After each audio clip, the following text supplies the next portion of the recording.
platform. Questions and comments. The honourable member for Courtenay-Alberni. Speaker, we have a man named Elvis that, well, he goes by Elvis, that lives in our community of Port-Alberni.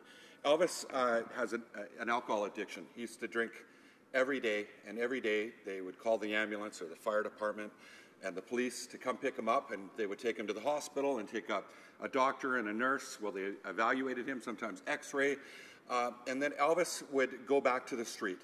And it would cost us roughly $2,000 a day in services to take care of Elvis. The Port-Alberni Shelter Society, raising money from the public, from community members, from community groups, raised money and found Elvis a place to stay. It costs us $425 a month for Elvis to live, and he's been living in this place for 5 years, saving hundreds and hundreds of thousands, if not millions of dollars of taxpayers' money.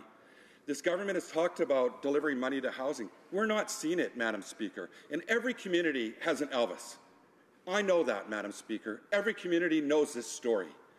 There is an urgency to get people off the street, save taxpayers' money. And we need to make sure that there's no more Elvises waiting for a place to live, Madam Speaker. Will the member talk about, will this government really take this seriously, the sense of urgency for people that are vulnerable, that are in our communities, living on the street? We've been waiting for too long. Honourable member for Avignon-La-Métis, Matane-Matapédia. Thank you very much, Madam Speaker. And I'd like to thank my colleague for his remarks and his question. I see how important his constituents are to him.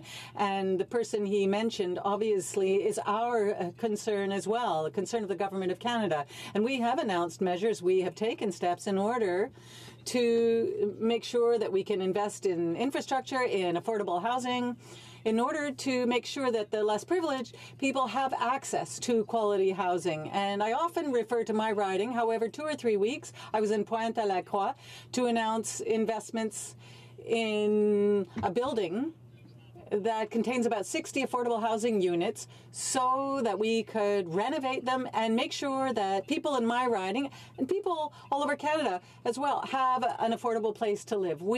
This is important to us. We've invested and we will be investing further in order to make sure that Canadians who are experiencing difficult circumstances have access to affordable housing.